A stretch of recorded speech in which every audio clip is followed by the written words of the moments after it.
Ta crème n'a jamais cette texture, c'est pas toi le problème, c'est la méthode. Reste là.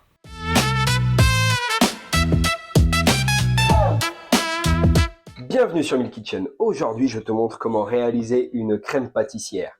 Tu vas voir, c'est hyper simple. Et je t'explique les deux différents dérivés principaux qu'on a, la crème mousseline et la crème diplomate.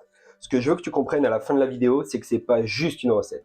C'est une base, une seule crème et plusieurs déclinaisons possibles selon ce que tu ajoutes. Allez, on passe en cuisine. On commence avec la crème pâtissière. Tu vas voir, c'est hyper simple à réaliser. Besoin de 4 ingrédients. On a besoin de sucre, d'un épaississant, là en l'occurrence j'ai pris de la maïzena, de lait et de jaune d'œuf. Et bien sûr, si on veut, on va utiliser un petit arôme. Moi, je vais utiliser de la fève de tonka. Allez, ça part. On commence, on va faire chauffer notre lait, puisque on veut que notre arôme infuse dedans, tout simplement. Hop là. Hop, et on met comme ça. Petit conseil pour aller plus vite, on perce, et là, il y a tout qui se vide d'un coup, c'est magique. Hop, et on va rajouter notre arôme. Là, on va rajouter de la fève de tonka. Si vous avez des gousses de vanille, vous les fondez en deux, vous les grattez pour récupérer bien les graines, et vous mettez tout à chauffer doucement avec votre lait. Moi, j'adore utiliser la fève de tonka, et j'ai pas de gousses de vanille surtout. C'est pas grave, on fait comme on veut, on utilise les arômes que l'on veut. Hop là.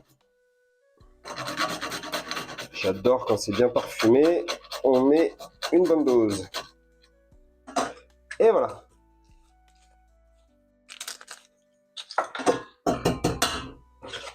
Tac.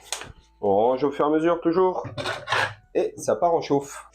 Hop, feu moyen. On ne veut pas d'ébullition. Il faut que ça monte à frémissement et qu'on le garde un petit peu comme ça le lait. D'accord? Sinon ça va déborder. Et si ça chauffe trop fort, on risque d'abîmer les arômes qu'on a mis dedans. Ok, retenez bien ça. Et pendant ce temps-là, on va en profiter, on va blanchir nos jaunes d'œufs. Hop, voilà.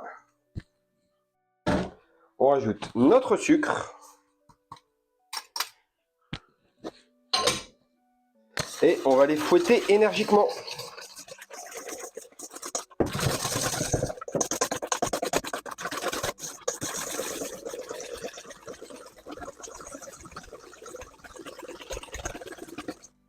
Voilà, regardez-moi ça.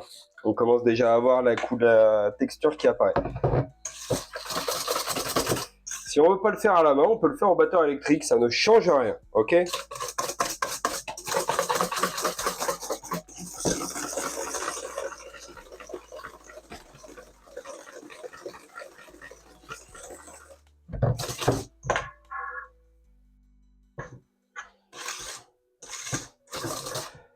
Et voilà, c'est quasiment prêt. Une fois que ça c'est bien blanchi, on va incorporer notre épaississant. Donc là j'ai dit maïzena. On peut mettre de la farine, on peut mettre de la poudre à flan aussi également. Ça fonctionne très bien. Il faut juste faire attention au dosage. Ok? Là je suis à 100 g de maïzena. Ça suffit largement. Si on met de la farine, on en met un petit peu plus. Pour 1 litre de lait, comme j'ai mis, on va viser les 150 à 200 g.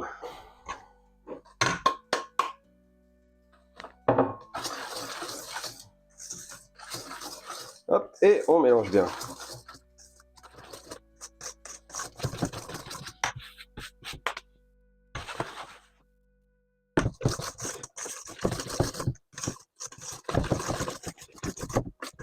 Voilà, on doit avoir une belle pâte qui fait un beau ruban comme ça, ok? Hop.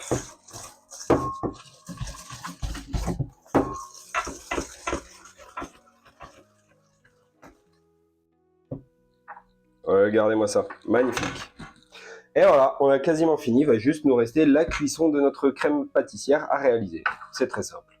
Et voilà, notre lait est chaud, on va pouvoir l'incorporer dans notre préparation. Hop.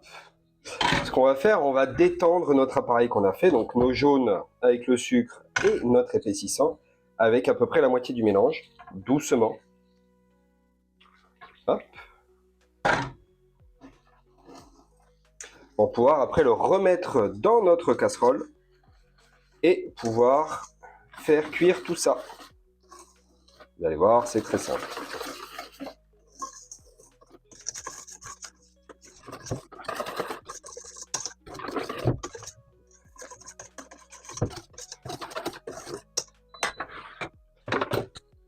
Hop là, allez, on remet dedans. Avec une maryse, on vient bien récupérer tout ce qui reste dans le fond du bol. Hop là, magnifique. Et on part en cuisson. Et voilà, on part pour la cuisson, donc feu moyen, pas plus fort, d'accord? Le but du jeu est d'y aller doucement. Si on fait chauffer trop fort, nos œufs vont trop cuire et c'est là où on va avoir un problème. Il faut que ça cuise doucement. On n'oublie pas de mélanger en 8. Ça permet d'aller bien partout directement et d'éviter que ça accroche.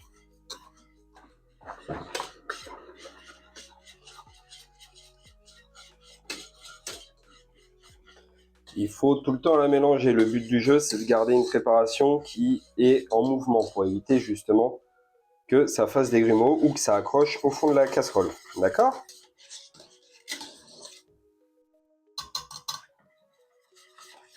Et voilà. On va la sentir épaissir relativement vite hein, sous le fouet, ne vous inquiétez pas. Voilà, vous voyez là déjà, là on commence à avoir une bonne épaisseur. Mais on peut continuer.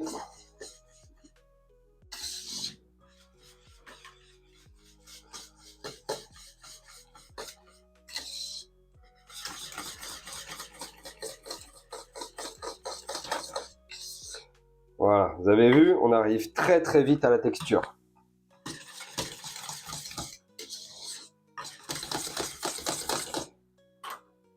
N'hésitez pas à ajuster le feu en fonction de vos temps de cuisson.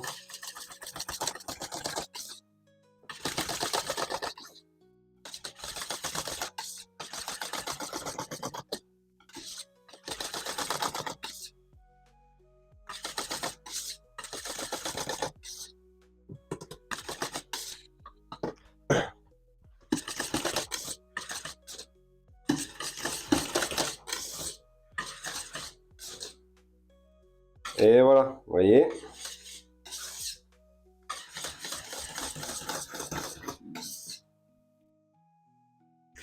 Et voilà, là notre crème pâtissière est prête. Plus qu'à la débarrasser, la laisser refroidir. On va se prendre un moule, un plat quelconque, assez plat de préférence, et on va venir débarrasser dedans.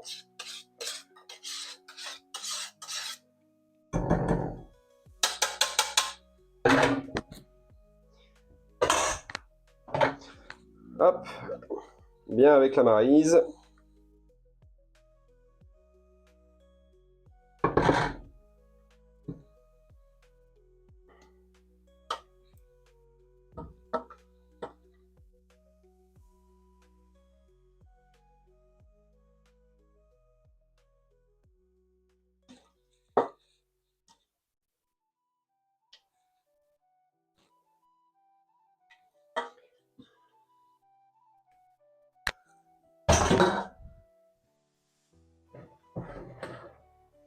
On va bien l'étaler comme ça, hop.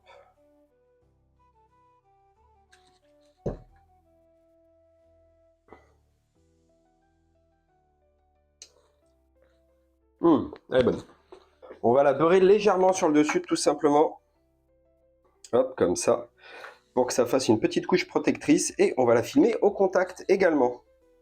Pour éviter que ça croûte. Le beurre va servir de couche de protection et d'isolation.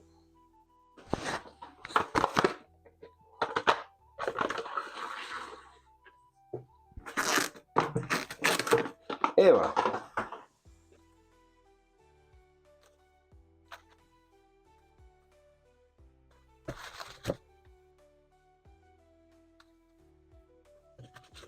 Et voilà, notre crème pâtissière est prête, plus qu'à attendre qu'elle refroidisse.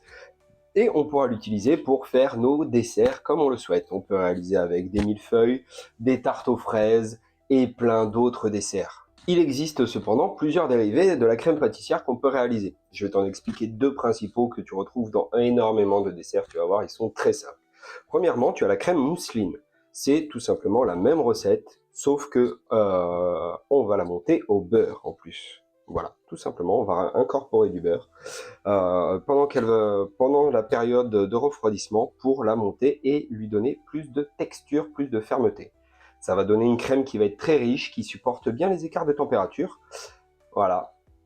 Et qui va être assez ferme. Qu'on retrouve notamment par exemple dans des Paris-Brest, dans les fraisiers. Vous voyez, des fraisiers, on a les fraises sur le tour là, qui sont avec les petits plastiques autour. C'est une crème mousseline. Les gens ont tendance à faire à confondre justement la mousseline et la crème diplomate. Qui, elle, la crème diplomate, est la même base avec l'ajout de gélatine directement dans notre crème pâtissière en fin de cuisson. On va laisser refroidir et on va faire une crème montée à côté.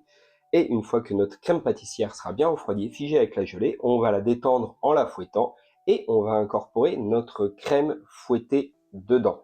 Voilà. C'est une crème qui va être beaucoup plus légère et qui sert dans énormément de desserts parce qu'elle est plus légère, plus onctueuse, moins riche, moins lourde. Et c'est aussi la version la plus polyvalente, la crème diplomate.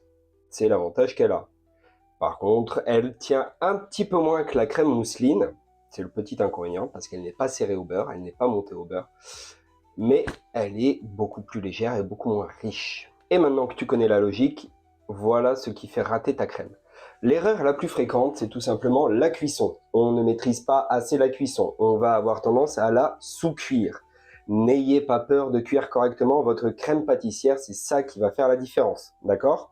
Deuxième erreur, on ne la fouette pas assez. On ne reste pas assez à côté, on la laisse cuire. Donc du coup, il y a des grumeaux qui vont apparaître. C'est pas grave, facile à rattraper. Vous prenez un mixeur plongeant. Une fois qu'elle est finie, vous mixez un bon coup et les grumeaux vont s'en aller. Ok ? Et si on la fouette trop fort, on risque de casser l'appareil. Voilà. Une fois qu'elle est cuite, on la laisse reposer, on la laisse refroidir tranquillement. Ok ? Si on se rend compte après coup qu'on a raté la cuisson, c'est pas grave, il suffit de la refaire cuire doucement et elle va reprendre de l'épaisseur.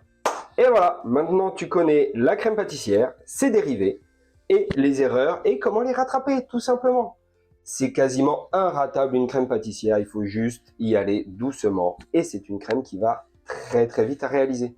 C'est l'avantage. Et si tu maîtrises la crème pâtissière, tu es capable de réaliser plus de la moitié des desserts de pâtisserie traditionnelle française sans aucun souci. Ici, on ne suit pas de recettes, on apprend à les comprendre. Allez, bonne app!